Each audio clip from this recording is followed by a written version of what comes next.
Good morning, everybody. Welcome to our first webinar of 2026.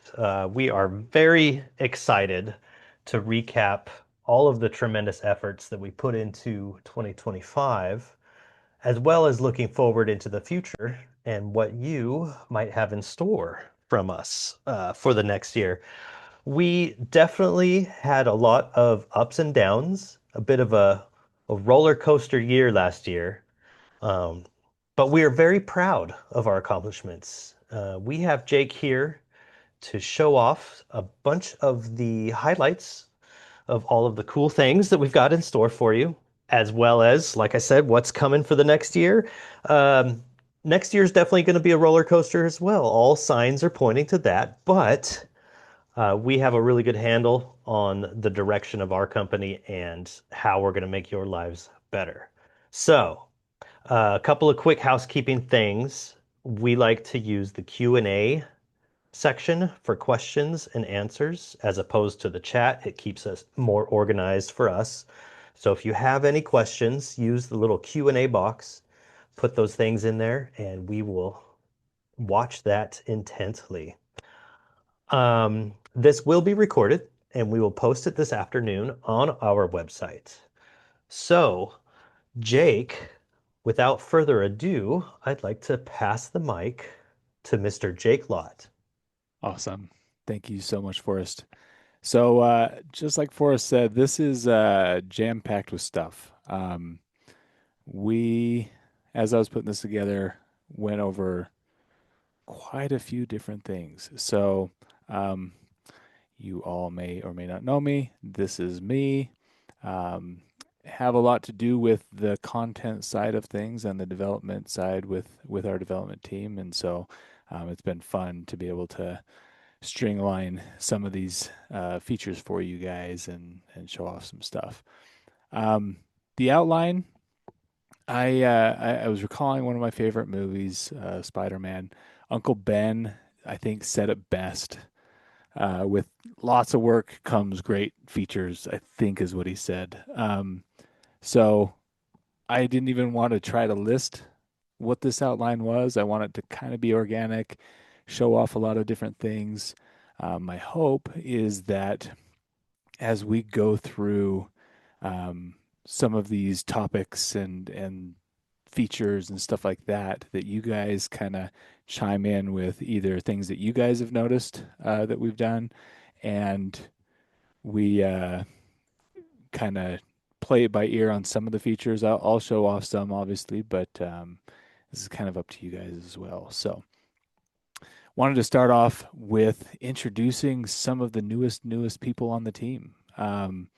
We have been growing quite heavily, and it is very cool. We do this so that we can support you guys as the users, and we've got an awesome team. You can see that we are not below the robots. We are still in charge, but we even introduced our fun little friend Leah for your guys' benefit and to help out. So um, this is us. Along with that, with all the new team members and stuff like that, comes a whole support team to help with stuff. We'll call these our service animals and pets. Obviously, there are human styles as well in here, but 2025 was a fairly big year on this one, and it is really cool to see the growth, not just from a human perspective, but as the pets are concerned as well. So, um, the webinars and power tips, we strive to offer and bring to you guys as many resources as possible. Um, Obviously, this webinar today is more of a fun one, hopefully, and we get to see some of the cool things that we may or may not have known about. Obviously, the webinars and the power tips, as we produce those throughout the year, are intended to help, like, do little more manageable bite-sized chunks. So this will be a data dump of stuff that you get to kind of soak in here. But as you can see, we did a lot of different getting started things and topics about specific tools, and even as far as to show the 20 years of Land Effects. 2025 was the 20-year anniversary, which was very cool to see and kind of reminisce back as to how the company was started and stuff. So a lot of really cool resources on the video production side. Documentation. I think we all, including the Land Effects team, wouldn't be where we are today without some of our killer documentation pages. Everything from documentation articles that will teach you about tools to the knowledge base articles that help troubleshoot and show you the issues and the causes and the solutions to those. We are working feverishly on both sides of that coin there to offer as many resources as possible in this documentation. We couldn't do it with our good documentation writer, Jason. So props to him on such great articles. The trainer isn't new, but we have added 65 more videos to it. We are striving again to show as many resources as possible for those who know what they're doing to those who don't. And we had introduced our CAD trainer, I believe, in 23, 24. And the amount of topics that just fall right within that realm of CAD learning is quite heavy. So we split it up into different buckets, and intermediate is now available. And it's very cool. Definitely go check it out. I'll pull it up live in a little bit, but it's just going to continue to grow for what it is here. So obviously, if you have watched the trainer videos, you notice our nice superhero guy that helps walk you through and cross checks you and encourages you. But always like to try to aim for this guy here on the right as we're going through those. We might have seen you guys at some of these shows. Maybe you guys were able to come, maybe you weren't. It was a pretty jam-packed year with traveling. Hit 4 different shows from starting in March and all the way to the end of the year, and had even a lot of different little workshop opportunities to teach about different topics and stuff at these conferences. So it was pretty fun. Good people, good food, and hopefully good learning lessons. So we didn't stop there. As many of you who are in the university side of things, whether it's from a professor or a student perspective, we really, really love our universities. You guys are the heart of coming out into the industry and making it what it is. And we try to support you guys as best as possible. So, doing a lot of different Zoom webinars and being able to outreach to a lot more departments and stuff like that this way, it was really cool to interact with your guys as students. So, one of the little near and dear places to my heart as well. So, because that's where I learned land effects. So, um, what else? Manufacturers. For those of you who are doing the irrigation design side of things or site design and know about our site amenities and our supportive manufacturer side, we love our manufacturers. We love working with them and being able to produce and offer so many different resources from what they offer as well. So there's just a handful of the new ones that came on board in 2025.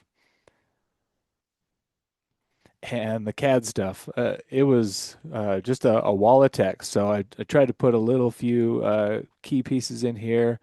Isn't even all of the important ones. But as you can see, we were very, very busy throughout the year, just in general, improving the tools, listening to you guys as the designers, what you guys are looking for from a tool side of things and a function side of things. And so a lot of different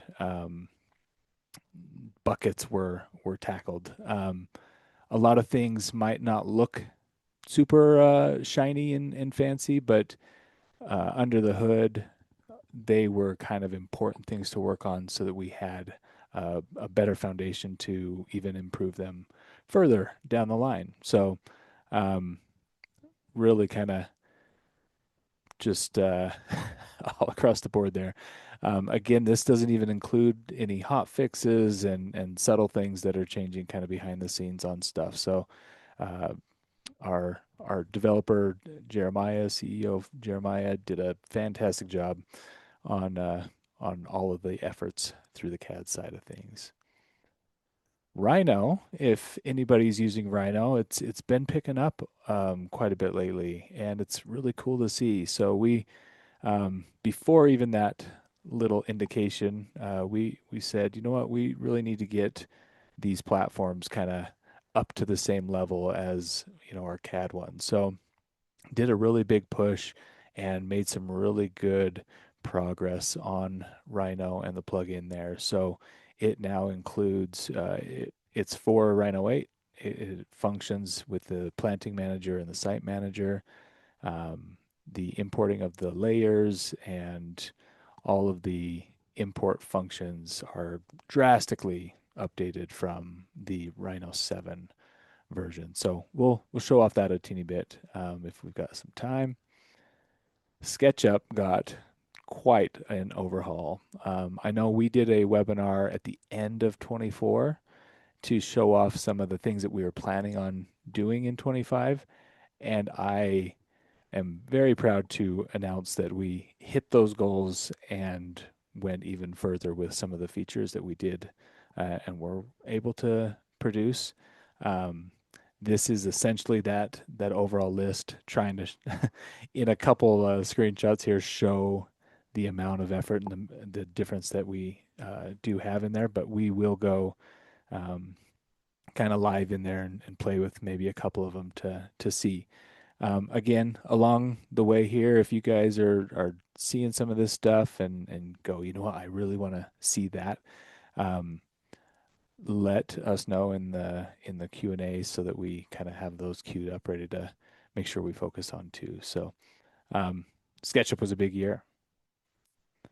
Revit was also a big year. Revit's been um, drastically gaining traction and being required to a lot of our users, and we wanted to make sure that we had a lot of the functionality again like they had in CAD, but in Revit. Now, obviously, Revit's a completely different beast. There's a lot of limitations, and so we're slowly building these tools up to essentially work within the constraints of what Revit has. So, as type parameters and topo solid subdivisions come into play, we're now introducing those so that we give those options, give those type parameters, and material assembly defaults and stuff, better options for you guys to use as Revit comes out with these different options here.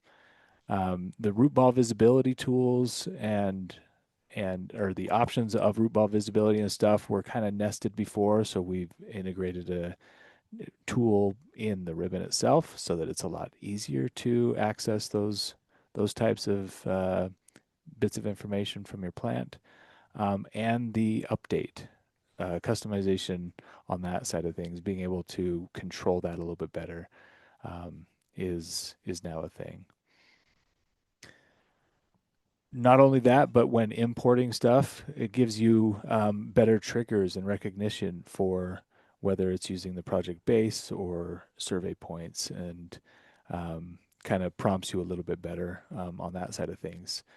The interesting part that I learned was since Revit has no place to just have shortcut keys and stuff like that, it requires toolbars or buttons for the system to activate a tool. And we can't, on the testing side, this is a somewhat of a nice function for our internal team so that we can start testing different options before we have to create ribbon buttons and that kind of stuff. But it really gives you guys that flexibility as well to kind of get to some of these features before the button exists yet. So the point B, C, and D are the three that can function within this deal, this command prompt, and again, may or may not be useful to you, but more for our internal team. But just showing you that that's a thing.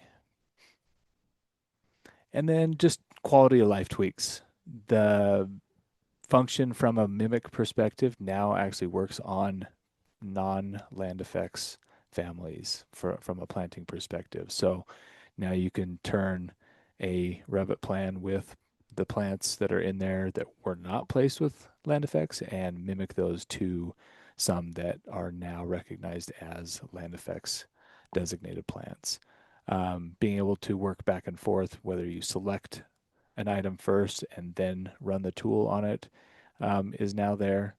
The dialogue memory, being able to adjust something and have Revit try and remember that position and size across the different Revit sessions, is absolutely a quality of life tweak, especially for Amanda, as she's been going back and forth with several different Revit sessions and whatnot for testing purposes. So, and then uh, just something as simple as the plant code in the actual type name of a topo solid type, being able to see what that actually is assigned to within its properties there. So a lot of different things on the Revit side, and definitely not stopping. Um, well, so we need to look into 2026 already. We're already looking into 2029 if we're being honest, but just so that we have like a what we're even aiming to do this year, right? So that was what 15 minutes barely of talking about all the things that we did that took us over or through the year is a very quick summary, I would say. So, um, starting back up with Revit, while we were just talking about it, mix and match, something that we've been very passionate about accomplishing so that it gives you guys the flexibility to pick your 2D and your 3D symbols, or your family, sorry, independently and have it be able to track that and give you the flexibility that it needs there. So it is quite a bit of work to go through and upgrade all of our families because we have so many. But once it's done, it's going to be pretty darn cool. So the plan is to release that early in 2026. Um, Concept plants, we obviously have some alpha development going on here, but being able to take that concept manager and bring that into Revit as well. Um, Installer improvements, being able to update without those admin permissions, making it a little bit easier from a library setup and have that silent installer kind of function a little bit better for you guys. So, and then the last one that is somewhat again near and dear to my heart is the generic site stuff. We've been doing a big push, something that we kind of showed off a little bit on the anticipation of release of the SketchUp generic content, being able to take all of our blocks and turn those into 3D, is something that we will be porting over into Revit soon enough here and have access to all of our site amenity kind of things. So um, we're all deep into that as well. So kind of excited about that guy. This one, um, it looks sort of like a wah wah, but it is some pretty heavily requested and needed items here, just across the board. But this is definitely not the be all end all list of all the only things that we're going to work on in CAD. These are some of the primary projects that we're going to be carrying us through the year. But M leaders, like, what does that even mean? We started that process off already with our detail call out, turning that into a M leader functioning type of a block. It's not necessarily an M leader, but it functions like it. And that's one thing that a lot of our different tools need a little bit of an upgrade to do, but it's also tricky at the same time because they are so much deeper than what an emulator can offer. So how do we bridge that gap? How do we make everything function so seamlessly like an emulator? So valve callouts are going to be coming down the line, as well as pipe labels and a bunch of other just random little leader types and callout types that we've got going on. Colorization is a very broad term for our plant color. We heard you. We see that you guys like to customize different things, and so we are currently in the process of revising all of our blocks to work and integrate with a color layer system that will be a lot more flexible and dynamic on the fly, easier to customize and work with. So I'm pretty excited about that one. And then the watering schedule improvements. Long overdue and quite deep. As anyone on the development team can attest, there's a lot of moving parts. Not only just moving parts, but formulas and functions and where things are called. All these screenshots here are just somewhat of a mock-up example of all the different things that we've got to do to try to make these things real nice, fancy end user looking things. So don't take them for what they are, what it's going to fully look like, but just it's a very big process and it's a really big team effort across the board. So um, again, not the be all end all of what's going to happen this year by any stretch of the imagination, but some of the fun key ones that we're kind of looking forward to. Um, Oh, and I put put this in here because Forrest just said, "Hey, you should show them this little fun thing." So I'm gonna try to remember to do this, show you guys. But something actually is available now. It's not a 2025 thing, but we're in the what's coming phase, and so we're already showing you what's coming. I want to do a little sneak peek of that because it's pretty darn cool. Um, SketchUp, even though we did such a big effort, we still got a lot more to go. We want to make this thing the best that it can be. So being able to support ground covers from CAD and even to place them directly within SketchUp and be able to generate those quantities and takeoffs and assign materials and stuff like that for ground covers, whether it's planting or even site manufacture kind of stuff, hardscape stuff. Length-based items.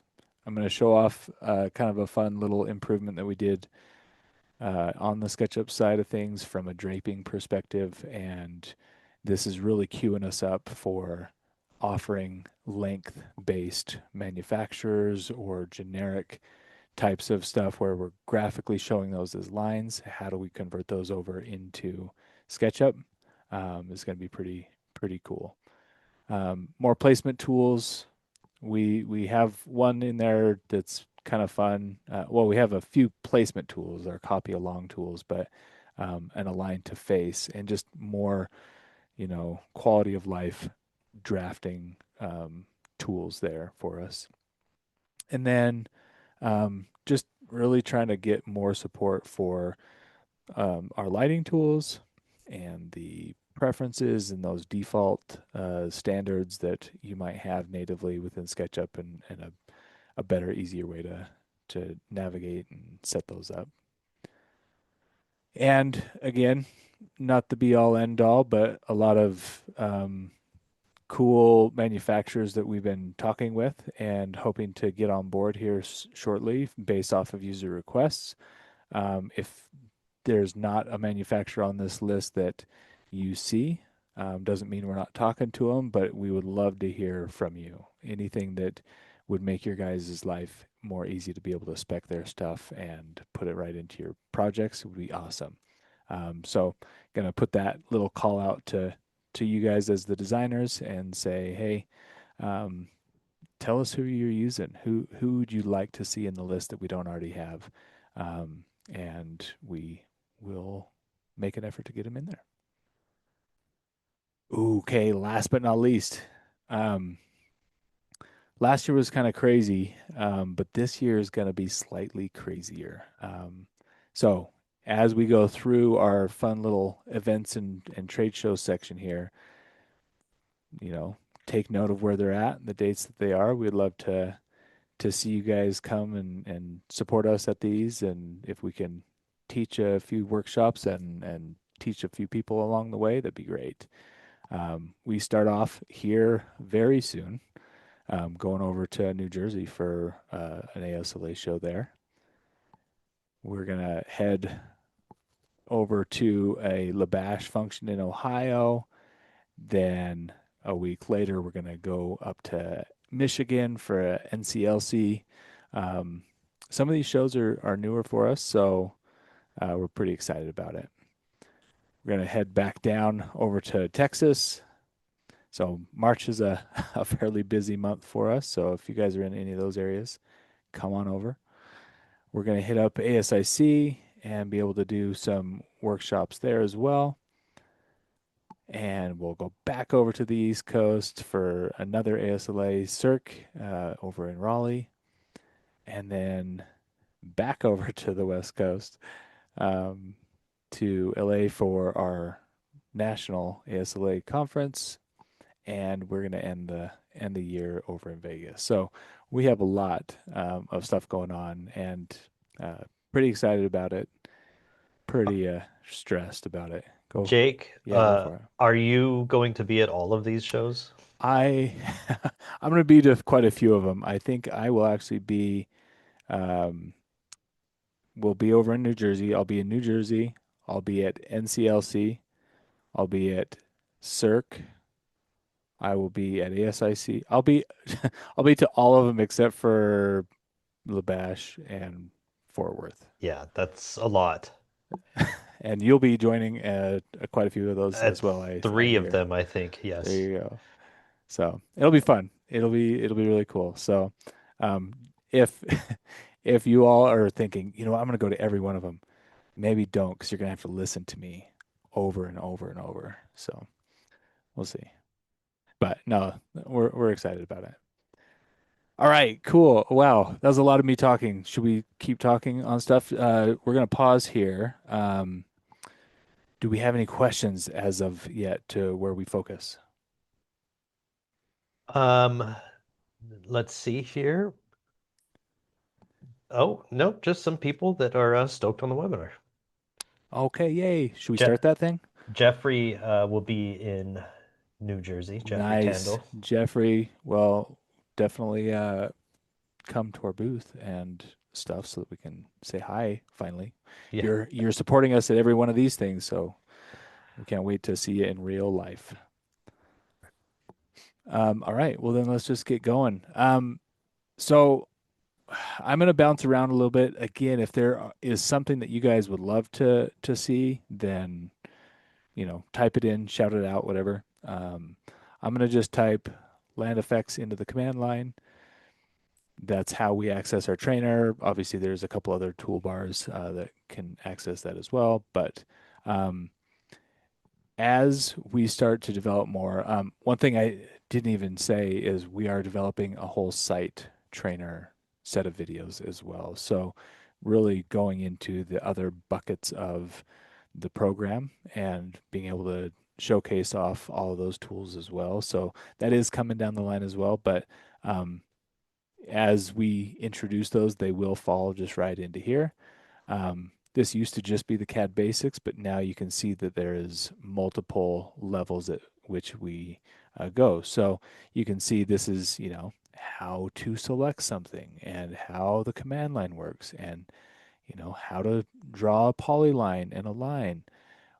When we get into the intermediate, there might be similar tools, but what we're doing is we're actually going deeper into those tools. So not just a line, but now how do you do line types based off of the layers that you set? And we even introduce a lot of really cool tools that might be land effect specific that deal with a certain CAD function like a hatch. So definitely check these out because they're very, very cool and very useful in the grand scheme of things. Okay, so that is number one. Print preferences. I don't know if anybody who is attending this, and please do a shout out in the chat or whatever, if you have done this. But in our general preferences, we have a tool called print preferences. Has anybody clicked that button? I'm genuinely curious. I would love to hear if you guys have. If you haven't, please, please, please go there. This is such a cool part of the software. A lot of effort went into these different things, and it's not done yet by any stretch of the imagination. But there's a lot of different options to print exactly what it says, the preferences. What layers are within land effects or that you have in a drawing? What are the block layers? What are the fonts that you have installed and have set in your preferences? Everything that helps your office standard is here. We have now introduced color wheels and these planting and irrigation preferences. So I am going to just bring all of these in at the same time. It's going to take a second because what it's doing is it's laying out every single, so from a site color wheel perspective, this is our site colorization tool. If you guys don't know about that one, we can poke around in that one, but essentially it's that fun color wheel dialog that allows you to set up your own wheels and color wedges and use them for, and it's the standard for what work area colors are being used or irrigation colors are being used. um, so I'm going to go back to just put in a lot of different tabs here for us to print. Um, and I will say I might have messed something up in this drawing, so we'll see. But what you can see here is it's going to list out every color wheel that is in that preference set. Okay. And you can print this out so you can actually start to see what color wheels your office has potentially set up. The next tab is the corresponding wedges and their respective colors, along with the RGB values um, for your office uh, content binder, essentially. Okay, so very very cool to be able to see and know what is actually being used in those wedges. You can see that there's some empty versions of what those are. If they are set to a specific name, it lists those as well. But this is an awesome way to blanket look at what those standards are set to. So, a little icon in my way. Um, the plant schedules, we'll get back to here. And I shouldn't have done this in a drawing. I should have done this in my blank drawing, so I apologize. It placed it at 00 for me. Don't do what I just did. I made a mistake. Um, but it runs a fake plant schedule, so you can see what the settings are in the default schedule is, as well as lists out every single setting in that preference set. So all of the different plant sizes for your trees and your shrubs, down to um, all of the different options when it comes to like the pipe information if we're doing irrigation, what my settings are within these actual preference set dialog boxes. So this information is being splayed out onto a page that you can print and review with your office. So a lot of work has been gone into that stuff there. Um, all right, we're gonna just jump to the next one that I have on the list, and we will go back to model space. I'll get rid of that. Put it in there. He is. Get rid of that guy. Out of my way. Um, so when it comes to planting and even ref notes, and we've assigned bits of information here. Um, Again, these are all based off of user requests, and kind of hindsight's 2020 in some regard, but when you're assigning a symbol, maybe you accidentally didn't want to assign that plant to a symbol yet, or maybe you want to just not like clear him out so you don't have to keep repicking a different symbol and have it be what you don't want it to be. We've introduced a remove the symbol button there. And what's cool is it will just wipe it out so that it's like you never assigned something.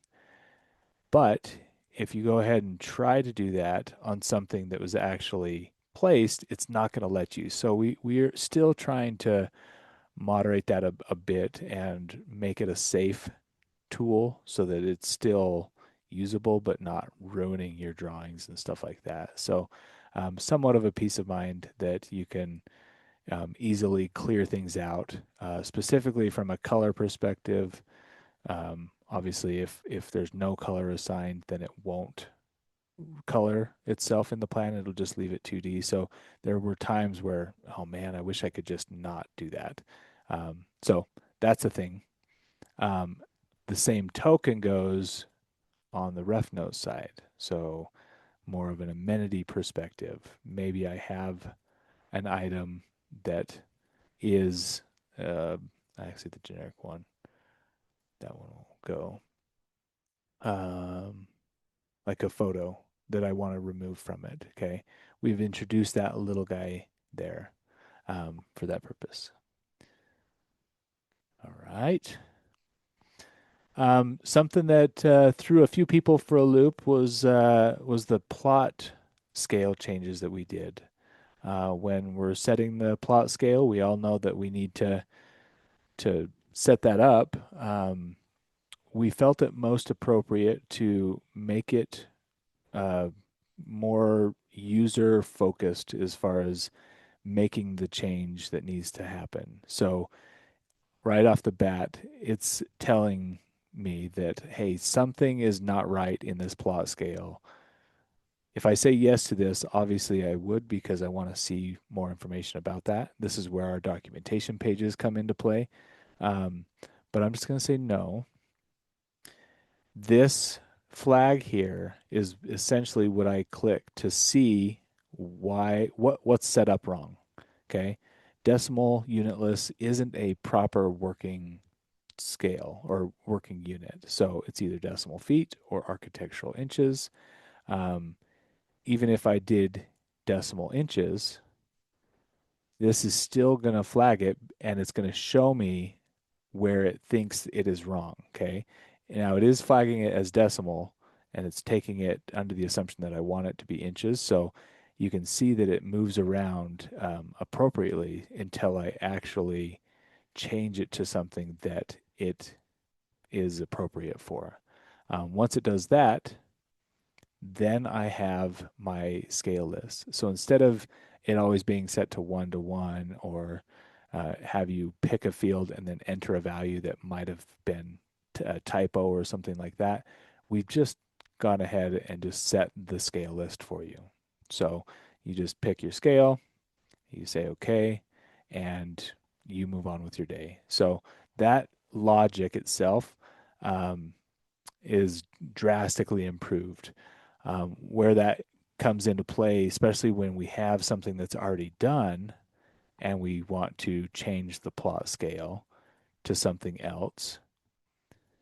The system, before you had to click a button to say rescale objects and go through a whole thing, it may or may not have done it. All of that logic has been drastically improved. And I could say no. I'm going to go ahead and say yes. And the system's actually going to go through and update all things, the hatches, the callouts, the symbols that are dim scaled, et cetera, et cetera. Um, what it doesn't change is any text. And again, if we want to talk about future improvements, maybe there's ways to build on that logic, but there was way too many times when we'd get a file from an architect and we didn't want the text to change with that rescale objects button. And now we had all sorts of text scaling issues and stuff like that. So this is a lot safer now. Um, what's cool is you notice that nothing in my work area changed because I actually have this ability now to update the plot scale within an area, and it will only affect the items that are within that area. So now it's a lot more dynamic and flexible when it comes to changing scales that might need to be an enlargement or something else on the site at a different scale. So the plot scale thing has been drastically improved. All right. How are we doing on questions or anything yet, Forrest? Are we good? Yeah, everything's good. Keep on showing us Excellent. that cool stuff. All right, cool. Or the stuff that's putting the people to sleep, apparently. Come on, guys. We want questions. Um, all right. So from a detail perspective, this is a newer version. And so we're gonna go ahead and do a call out for this. From a function perspective, we still have our right click to pull up our options and the settings for how all of these work. Nothing has changed on that side. The same callouts are still available, whether you include detail title or not is there. Um, but we'll go ahead and just place one as a call out is concerned here. Um, so we'll go ahead and do this. And he places, just like we're used to. But now what you can see is it is like an M leader. I can move him around. I can position him. If we knew about, or if we remember how the old one was set up, it was all individual pieces. The leader was a different piece. The head was a different piece. If we did a call out, let's uh, let's call him out, and we'll just do this guy here. Oops, I didn't want to do that. I wanted to turn on my detail title. So let's do him. If I did this before, I would have individual pieces and I would have to move the line, the text, the call out part, and the arrowhead. This is now a solid leader for this. Now, it is not an M leader. And I'm going to show you behind the scenes of this thing to show you the level at which we had to do something to make this work. It is definitely, in my opinion, the scariest dynamic block I've ever seen. Um, but it shouldn't be feared. It should be respected for what it is. So if we need to make changes to this, we have articles that show how to and what not to do. But essentially, this is a dynamic block. It is not an M leader call out, but it is a dynamic block that we were able to kind of tap into and um, do flip parameters and stretchings and lookups for all of the different attributes that are in this with nested blocks. And it kind of goes on and on and on for how it works and how it pivots and how it respects things. um, it's very cool. I'm gonna do one other call out type so that you can kind of see what this is doing. So we'll go ahead and do this guy here, and I'm going to do one of these styles. So these are different than our single call out style. These are our double flagged kind of call outs. So we'll go ahead and pick that guy, and we will go. I forgot what I even did it for, but we'll just go ahead and do it here. So now this, oh, it's an iron fence, so we should probably move him to a fence. So this is my fence right here that I wanted. You can see that it is all together. Um, and what's cool is I can actually position and have the actual whole call out move in the direction that it needs to be. I can actually even position this piece of text in a different spot and if I rotate this arrow, my text actually stays where it should. If I move this one, the text actually comes with it. So it makes it way more flexible when doing something like this and using this kind of a tool or a dynamic block than it is with that other one. Um, what's cool is in properties, we do still have the control, even though they're hidden and stuff from a functionality perspective here, we do have the control here where I can actually not flip it and have it go the opposite way, or I can flip it and have it go the other way. If I wanted to turn the title off, I could, right? Or turn it back on. So we have a lot more deep control if we really, really need it. But it's props to the content team for creating these dynamic blocks. And we're not done with them from a feature perspective, but holy smokes, is it an upgrade?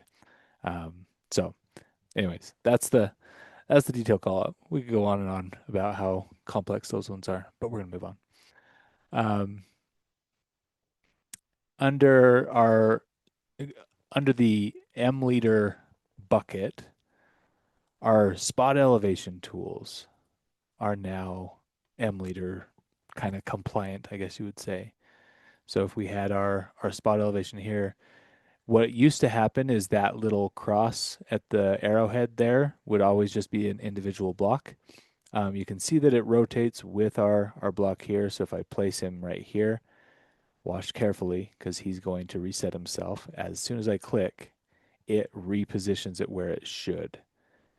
If I go ahead and I move this, it is like an M leader. This is still a dynamic block. And you can see that the crosshairs are now messed up. But I just simply refresh and it fixes any um, of these callouts that are in the plan, kind of a thing. But we don't lose any functionality from how these spot elevations work, but now it's all a single part. So if we need to move this guy to somewhere else, we can, and it will fix what he is. So a lot cleaner in its additional functionality there. So um, questions before I move on? Looks like everybody is just happy with what's going on. Yeah, looks like Jeff's excited about those ones, so that's great. Um, all right. So one of my favorite last things in the CAD side of things is the improvements we did to the generic dialog box for the graphics, specifically plan and elevation. More to come in the future for these other buckets, but plan graphics and elevation graphics got quite the overhaul, as you guys, I think, have noticed. Um, our intent was to make this easier and more dynamic for your custom blocks. So you can see anything in all caps is actually custom made stuff, and our stuff is in this lowercase. Um, but not only that, but making it visibly cleaner and better. Um, and we heard you from a perspective on like, okay, well, what in the world is this field supposed to be? Because you have a weird naming structure of it. To be able to click on a block and actually see descriptions and um, additional information, the path of where that block is located, um, and really just making it a better user interface for you to make changes to descriptions and have it update appropriately that way. But not only that, but we have a fun search function. So it goes off of keywords specifically, and um, something I don't know that I've actually talked to Forrest about, but being able to, if they're generic items and stuff, be able to search the description fields as well. But we have keyworded all of our custom blocks to be specific for that block type. So something in these types of blocks have something to do with wood. If I were to search dog, for example, it would bring up something like this. I'm going to go over to my elevation graphics and do the same thing. I'm going to search dog. And you can see that it actually fired even more things. Not only just fountains, but dog signs. We have dog symbols. We even have a little dog multi-food vendor cart with dog treats and stuff, right? So it's actually really cool, the ability to search this stuff right off the bat. If we say pergola, we get to see any of these kinds of things. Once I pick one of these, if there's a corresponding view, I can actually see what that view looks like without going there. So we've stripped out the kind of the redundancy of showing all of the different views all in a single dialog box, but being able to actually toggle and see what blocks are available per view is so cool. Um, so I don't know. A lot of different function on this side, but where this carries through is all of our elevation stuff got a complete 3D overhaul, and is available to you guys now. So not just the manufacturer connection stuff, but anything generic works the same. So I'm going to go ahead and I am going to send everything out here for right now for my next purpose. The length item stuff, I'm going to kind of show this right now as well. I've dropped in a couple different, actually, you know what? I didn't. Let's just drop them in right now. I'm going to drop in some length items here. We'll do a perimeter fence. And this perimeter fence goes across this canal here and across the sidewalk, and it hooks up to this wall right there. And it looks like I need a perimeter fence from this wall down across the fence to right here. So got a few little spots here. So I'm going to actually use my send layer tool, click on that fence layer, and get those kicked over as well. And we'll come over to Rhino real quick just so you can kind of see, um, in a nutshell, some of those tools there. So um, we have this ability to import kind of based off of some conditions. So I'm actually going to select this face right here only. And when I go to import, this information or all of the components that it's planning to set down into this space, I could drop everything in, but now I have this limit to only what's on the selection. And I can actually say whether I bring it from the bottom up or the top down. So if I have overhangs and stuff like that, or a rooftop garden, I can actually drop things specific on specific surfaces, and the system's going to automatically bring in those items only. So it didn't bring in my whole design; it just brought in that. On the layer side, fence, I can actually split the surfaces or not, and I can actually even drape across the line work, uh, or the model itself. So we'll go ahead and just import that guy right there. And we should see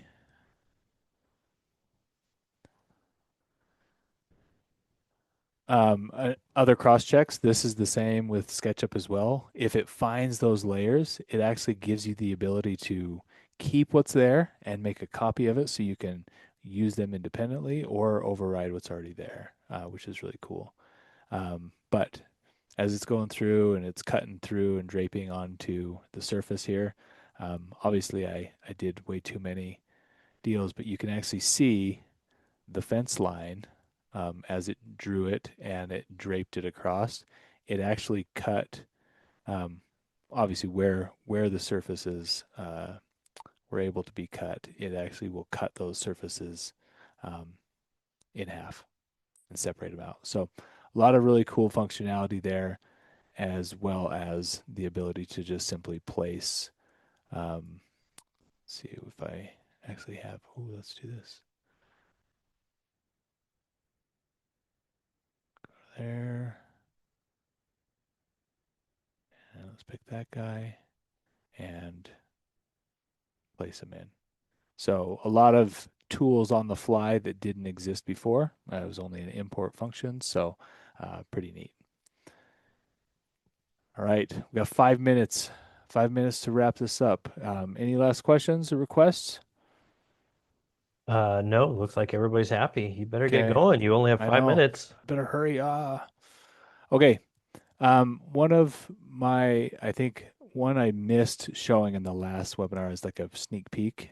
Gotta do it justice here.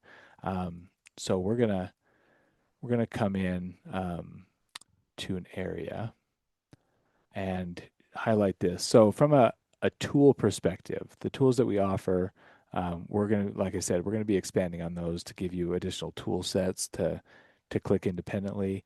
Right now, this one is found here under the plant manager itself, but this fill button. So I selected a surface, I went to fill, and I get to pick whatever I want to pick. So I'm going to just sort of pick a couple of those, scroll down into my shrubs, and pick some of those. And we'll say next. I want to space things at 15 feet, triangular spacing, only 5% on the trees, and we'll do 25% on this. You can see that it starts showing the allocation percent. That's fine if it's more than I want. And right off the bat, you can see that it made a, a random assortment fill into there. So it's like, no, that's way too large. Let's reapply that. Ooh, that's looking nice. And I can keep clicking reapply, and you can see that it does a smattering of stuff. So if I wanted to do less or more of something, I could completely do that. We'll do 40% of those and get more of one kind. So, all right, let's do that. That's the look that I want right there. So I can accept it. And I'm in a group, so that's why it's faded out. But it is now on the outside. They're all placed, they are all on the surface. Um, but the cooler part is now I have these match or these mimic tools. So I can actually look at the command prompt here, select an item to mimic, and go, which one do I want to swap it out for? So now I can just simply make changes on the fly if I want to. Um, just really, really easy. So those are the kind of tools that we have. Let's go ahead and do the drape because this is gonna be the final straw, I think. So we'll go ahead to go to our layers. We have even more flexibility here to where I can go, you know what? I'm going to take this fence layer and I'm going to drape it onto the entire model and I'm going to import the selected. So it's only going to bring in that one. It recognized that it's already there, so we'll go ahead and erase it. But now that line is completely draped over my geometry and it's not touching anything. It's independent. So I can actually utilize him without it being intersected into the actual surface where the normal drape tool would do that. Um, it's now just right here. So I could actually run additional tools if I wanted to, other plugins and stuff like that. So maybe I want to port over a curbing here and have that follow that path just like that. There's a lot of potential and power that we're going to be pulling into there for that purpose. But I think we've got to leave it gotta leave it to that. Um, unless there's any last questions. It does not appear that there are any last questions. So nobody liked any of the things that we worked on in 25. Is I, that what I'm getting? I think they loved it. They're glued to the screen. They're extremely attentive. Well, I guess all to say, none of this could be done without you guys. You guys have framed a lot of these features, so props to you guys. Keep those ideas coming in. Um, it is a lot of work, as you guys probably saw on that list, but it is worth it. We love doing it. So Yeah, that's extremely important. We would be nothing without you.